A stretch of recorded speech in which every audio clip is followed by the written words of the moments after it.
Bem-vindos ao Ensaio Geral. Esta noite vamos ao teatro. Num programa feito em parceria com o Dona Maria II, temos 3 novas peças para descobrir. E para falar delas, temos como convidados a atriz Sara Inês Gigante, criadora da peça popular, Sílvio Vieira, da direção artística do espetáculo Zénite, e Oscar Silva, que com Ana Gil, Miguel Castro Caldas e Nuno Leão criou o texto Os Idiotas. Obrigada por estarem no Ensaio Geral. Quero começar por olhar a peça que subiu ontem ao palco do Teatro Meridional, em Lisboa, popular.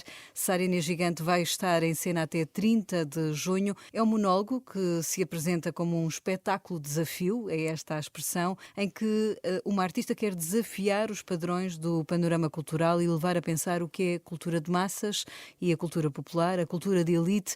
De que forma é que isto se traduz neste espetáculo, Sara? Isso é uma premissa da qual eu me aproprio para refletir sobre várias questões, mas no fundo é esta brincadeira de pensar as pessoas enquanto público, neste caso, ou seja, quando eu falo nesta fronteira entre cultura de elite e cultura de massas, é mais sobre a perspectiva do público, e foi a forma que eu encontrei que me fazia sentir trabalhar agora para pensar uma série de outras coisas. Porque a reflexão partiu daí, de uma ideia de que os públicos estão cada vez mais fechados, agrupados, e acho que isso pode servir também como metáfora para uma série de outras coisas que estão a acontecer agora, ou pelo menos que eu sinto que acontecem agora, nesta ideia de nos agruparmos e de nos fecharmos e de sentir que isso às vezes dificulta o diálogo e a partilha. Quando eu digo que é um espetáculo-desafio, é uma brincadeira, como se eu quisesse tornar-me uma artista popular sobre esta premissa de chegar a toda a gente ou de chegar a um leque maior de pessoas e daí fazer uma reflexão sobre os vários tipos de público que existem. Porque há um certo receio de misturar esses públicos, de assumir que não há um público só popular, um público só erudito. Eles podem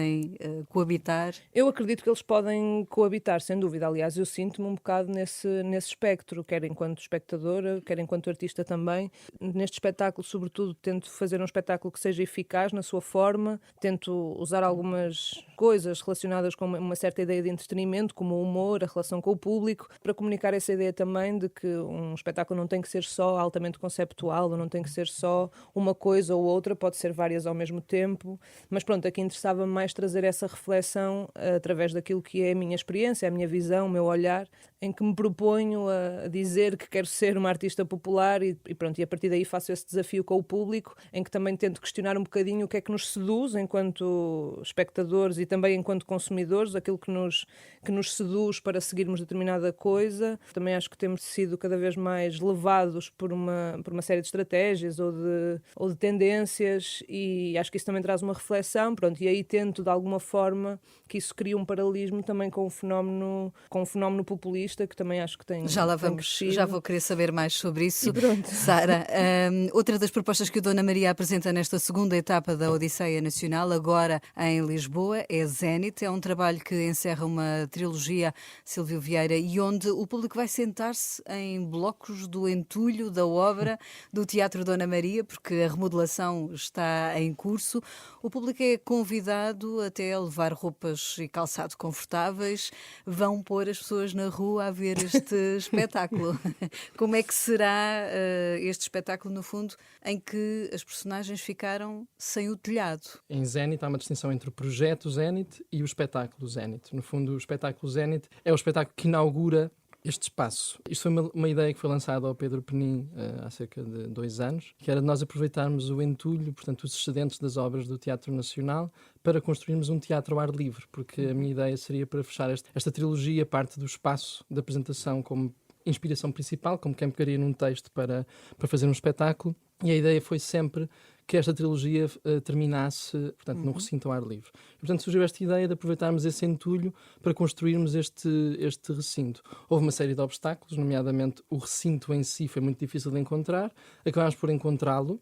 É um terreno privado que fica no vale do Rio Trancão e é um terreno que é basicamente o vale inteiro, ou seja, é um terreno com cerca de 160 mil metros quadrados. Nós ainda pedimos autorizações para utilizar o outro lado do vale e, portanto, a primeira parte que as pessoas veem quando vão ver o espetáculo é o vale, que é ativado pelos atores e, portanto, é a partir daí que nós vemos a primeira parte do espetáculo. E como é um terreno privado, que foi a Casa Santos Lima que nos autorizou a utilizar, o que nós fizemos com este entulho do Teatro Nacional foi construir, no fundo, a plateia ideia nestes blocos de cimento, parecem assim, umas fatias de bolo onde as pessoas depois vão poder sentar, porque isso nos permite depois, se por algum motivo deixamos de ter aquele espaço, podemos levar esta plateia para outros teatro. sítios. É um teatro portátil. E, portanto, é um teatro portátil feito de cimento, portanto não é tão portátil assim, porque é para estar ao ar livre, e, portanto o cimento é um material que resiste e temos de pensar nessa questão, mas ao mesmo tempo, se alguma coisa se desfaz, podemos voltar a construí-la, portanto é trabalhar com estes materiais que são, no fundo, eternos. Estavas a dizer essa coisa de estarmos a pedir ao espectador para ir com um calçado confortável,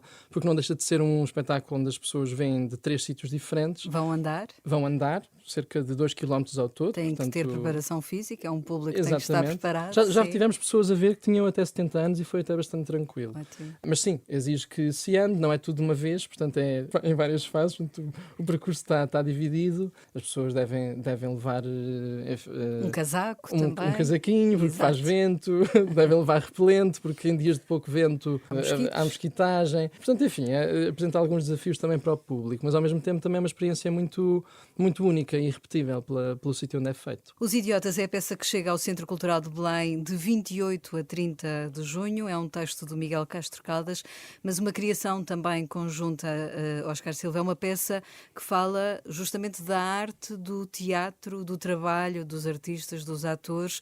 É o teatro olhar para si de que forma? É o teatro olhar para si de uma forma quase implosiva. É o finalizar de uma sequência de uma tetralogia em que a terceira pessoa olha para o fenómeno teatral. A terceira pessoa é a associação... Exatamente. Portanto, é a estrutura que faz a produção deste trabalho. E nós, na terceira pessoa, trabalhamos sempre, o Nuno Leão, a Ana Gil e eu, o Oscar Silva, portanto, trabalhamos sempre neste trio e convidamos outros artistas, às vezes, também para escrever ou para pensar sobre esta ideia de fenómeno teatral. E neste Idiotas, aquilo que estamos a trabalhar é sobre o trabalho do ator. Não o trabalho no sentido social de como é que o ator consegue os papéis, não é nesse sentido, mas é num sentido mais existencial do que é estar um corpo e uma voz em cena, de quem sou eu em cena, quem é que eu represento, até onde é que eu posso ir, e todo esse trabalho é desconstruído, primeiro porque falta um ator numa peça que está a ser ensaiada. Faltou ao ensaio. Que faltou ao ensaio, provoca uma série de problemas, porque é uma peça que é para ser feita com 3 atores e só existem 2, e como é que estes 2 se vão desdobrando ou vão de alguma forma invocando este ator que está em cena, e isto provoca até situações bastante inusitadas, umas mais tapafúrdias, outras às vezes um pouco mais existenciais e mais filosóficas, se quisermos, mas toda essa desconstrução parte desse princípio. Depois existe uma segunda parte em que estes atores decidem então contratar outros atores para virem fazer esse papel. Portanto, estes 3 atores, quando entram em cena, fazem um trabalho de interpretação que é completamente desviado e que abre caminhos completamente, também eles às vezes estapafúrdios, sobre aquilo que seria uma suposta peça. E isso provoca um jogo que é muito diferente desse jogo primeiro, que eu diria... É quase como se o público estivesse a assistir a uma espécie de ensaio, ou seja, os bastidores do teatro em alguns momentos. Sim, em certa medida é uma espécie de assistir a um ensaio, só que muito facilmente este ensaio é um espetáculo, é o espetáculo propriamente dito, chamemos-lhe assim.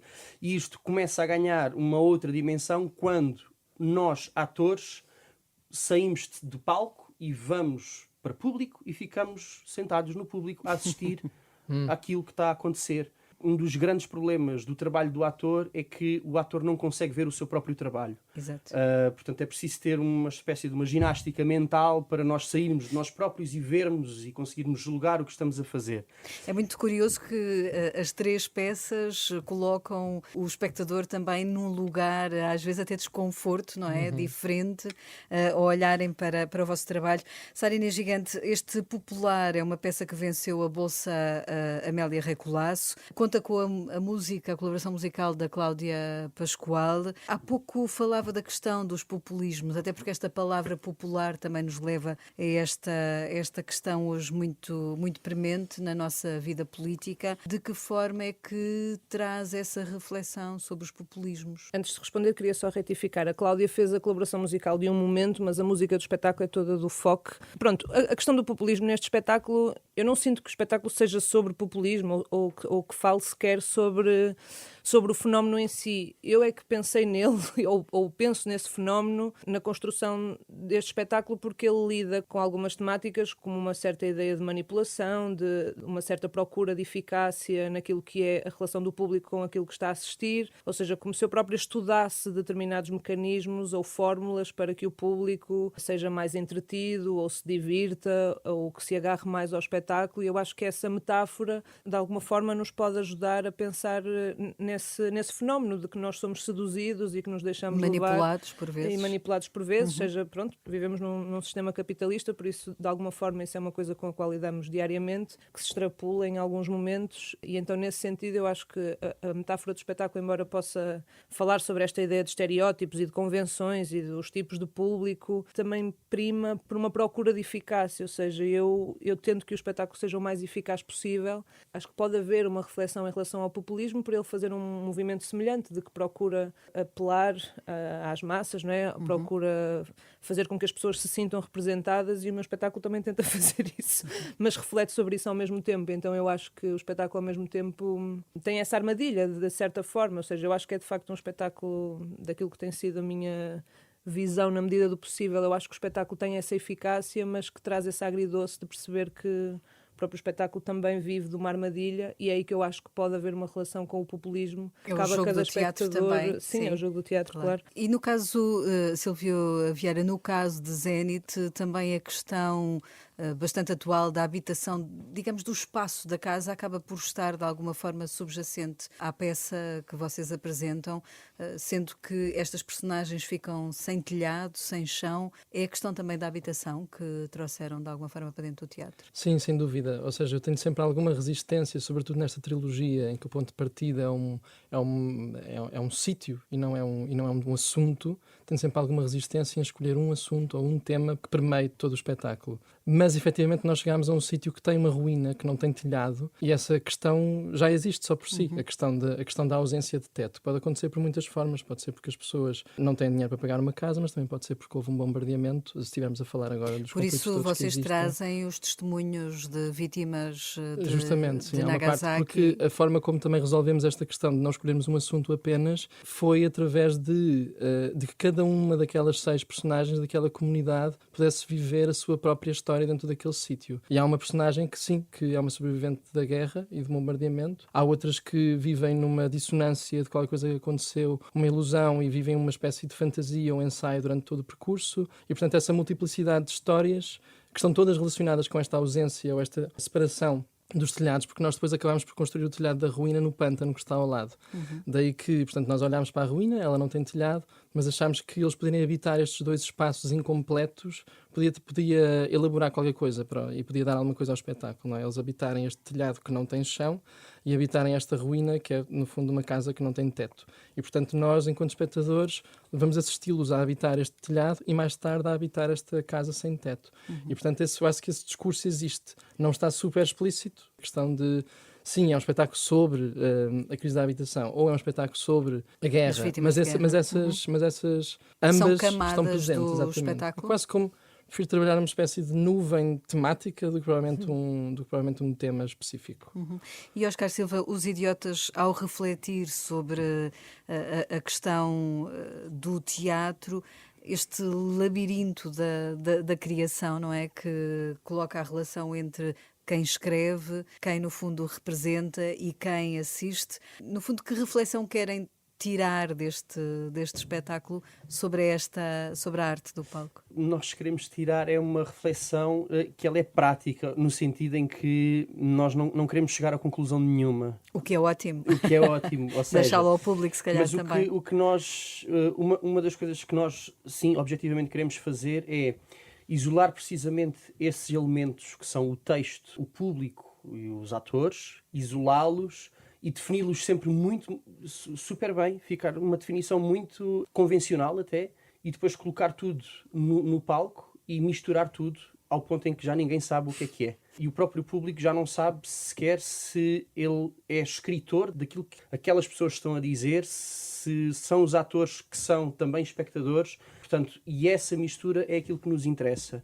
É jogar com aquilo que é a verdade do teatro, Sim, o jogo, lá está. porque nós trabalhamos com as convenções do teatro e nós trabalhamos com a ideia do teatro convencional, mas o que depois vamos fazer é vamos esticar estas convenções até ver onde é que elas rebentam, e muitas das vezes rebentamos-las propositadamente, para perceber dúvidas, não para perceber respostas. E isso traz-nos também uma reflexão para aquilo que somos nós hoje em dia, enquanto seres humanos, enquanto pessoas.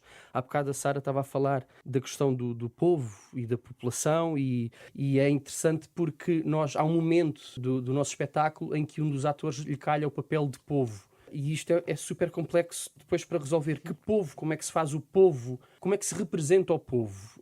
E tem de ser uma pessoa do povo para representar o povo? E serei eu do povo ou não sou do povo? E então todas estas questões acabam por se espalhar também no pensamento de cada um de nós. Não é? O pensamento. Exato. No ensaio geral, escutamos agora as perguntas que Guilherme de Oliveira Martins, o nosso colaborador do Centro Nacional de Cultura, deixou para os nossos convidados. Sendo popular, o espetáculo Desafio, que parte da ideia de que a criadora pretende ser uma artista popular, desafiando os padrões do panorama cultural, a minha pergunta para Sara Inês Gigante tem a ver com a tensão existente entre uma cultura de elite e uma cultura de massas. Como poderemos conciliar a exigência e a popularidade? Não será, porém, essência da arte e da cultura, essa abrangência da qualidade e da capacidade de atrair todos? Para Silvio Ferreira, relativamente ao projeto do Teatro Zenit, começo por evocar a metáfora que se traduz na construção manual de um conjunto de 35 blocos de cimento e entulho. A misteriosa ocorrência do desaparecimento do telhado da casa leva-nos a perguntar-nos sobre a ideia de sobrevivência numa sociedade dependente da tecnologia e de muitos instrumentos com os quais nos habituamos a viver. Em que medida a ideia de deixar de ter o que julgamos indispensável permite-nos pensar sobre os valores essenciais da vida para além do que o consumismo nos fornece? Aliás, os depoimentos dos sobreviventes de Hiroshima e Nagasaki põem-nos perante o essencial da vida, de novo, a essência da arte e da cultura. E para Oscar Silva, a pergunta é óbvia e resulta do que acabo de dizer em Os Idiotas, e é preciso dizer que a etimologia grega nos diz que o idiota é aquele que está só e se julga autossuficiente, sendo avesso à polis. No acontecimento teatral, o ator e a atriz correspondem à representação da vida, com aquilo que esta tem de construção e destruição, de fazer, desfazer e reconstruir. Afinal, pedagogicamente, a desconstrução não nos ajuda? Sara Inês Gigante. Acho que o espetáculo parte precisamente por eu ter esta questão. Eu acho que efetivamente é ótimo e acho que é útil e necessário que exista várias ofertas e várias possibilidades de ofertas para as diferentes procuras de cada pessoa, mas efetivamente intriga-me que, pelo menos naquilo que eu conheço em Portugal, no nosso sistema artístico e a nossa mediação de públicos ou falta dela, contribua tantas vezes para uma distância que se cria entre aquilo que é a procura da arte e do significado que a arte pode ter para alguém, ou de uma ideia de cultura de massas. Ou seja, a minha inquietação vem precisamente por esta pergunta, por isso eu não tenho propriamente uma resposta para ela, mas eu acho é que elas podem coexistir e acho que a própria sociedade pode também evoluir nesse sentido e contribuir para que as coisas não estejam tão engavetadas, tão separadas. Acho que é só isso. Silvio Vieira. Em primeiro lugar, relativamente aos 35 blocos de cimento e entulho, esses fazem parte, lá está, do projeto Zenit mais alargado, que poderá ceder até o espetáculo Zenit para outros no futuro. E existe nesses blocos esse trabalho manual duro, que somos nós que o estamos a fazer. Nós não temos orçamento para contratar uma grande equipa de construção e, de facto, a nossa experiência tem sido toda uma experiência de quase derrota por aquele lugar ser tão grande e nós sermos tão mínimos. Qualquer coisa que nós construamos ali, nós estamos a construir um telhado de 20 metros, que é um telhado grande para pôr dentro de um teatro, mas parece pequeno. Do mirador onde estamos a ver, tudo é pequeno ali. Portanto, há esta dimensão que me atrai muito nos espetáculos, a dimensão da produção silenciosa que exige que depois uma certa imagem ganhe corpo. E isso é uma coisa que no Zénite, se nós começarmos na garagem, que era um espaço muito mais pequeno, no Zénite é 10 vezes isso. É tudo muito maior, tudo muito... E isso às vezes é desanimador, mas acho que depois também contribui para um espetáculo que é único, a meu ver. Relativamente à outra parte da pergunta que diz respeito a este telhado e ao facto de uma coisa poder não ser essencial, nos poder despertar para, lá está, para a essência das coisas. Eu já me debati com essa questão e acho que é uma questão que parte de um sítio de privilégio, de certa maneira, porque a tecnologia, apesar de tudo, não é comparável a termos um telhado por cima da nossa cabeça. Ou seja, são duas coisas diferentes. O espetáculo termina com esse gesto de olhar para o céu, porque de facto é uma vantagem de nós não termos um teto, é podermos ver as estrelas quando nos deitamos, por exemplo. Agora, isso é uma coisa que não se pode dizer a alguém que perde o teto por esta ou outra razão, porque na regra geral essa razão nunca é boa. Portanto, há esta linha ténue. Queria só deixar essa distinção. Oscar Silva. A desconstrução ajuda-nos sempre, se partirmos do princípio que a desconstrução é em si um processo de construção. E é isso que nós, nos Idiotas, fazemos. Portanto, nós desconstruímos a ideia do que é ser ator e nesse processo de desconstrução nós chegamos a uma conclusão evidente, que é um ator não pode ser um ator sozinho. Tem de sempre ter pelo menos uma outra pessoa, um público, um olhar para que possa cumprir o fenómeno que ali está a acontecer, que é o teatro. E então todo esse processo que nós fazemos nos Idiotas, e daí talvez sim o nome de tentar perceber se nós, enquanto atores, somos autossuficientes por nós próprios, sem precisarmos de público, e desconstruímos isto à ínfima parte. Só que este processo de desconstrução nós assumimos-lo como um processo de construção, o que faz com que a determinado momento nós, atores, tenhamos que nos sentar na plateia para poder ver o trabalho que está a ser feito. Ou seja, estamos a construir alguma coisa e a refletir na prática, um pouco resgatando aquilo que disse há pouco, e estamos a refletir na prática sobre estas questões que são do teatro, mas no teatro, e como muito bem foi feita na pergunta, são as questões também que refletem a vida, a sociedade e até a intimidade de cada um, se assim quisermos. Agora basta fixar as datas. Popular com a Sara Inês Gigante vai continuar em cena até 30 de junho no Teatro Meridional. Poderá assistir a Zénite de 27 de junho a 21 de julho. É um espetáculo ao ar livre, já se sabe, tem que levar calçado confortável para percorrer pelo menos 2 km perto do Rio Trancão. Os Idiotas vai subir ao palco do pequeno auditório do Centro Cultural de Belém de 28 a 30 de junho. Agradeço a Sara Inês Gigante, Silvio Vieira e Oscar Silva terem vindo ao Ensaio Geral, que teve assistência técnica de Carlos Schmidt. Voltamos de hoje a 8 dias com novas propostas culturais para si. Boa noite e bom fim de semana.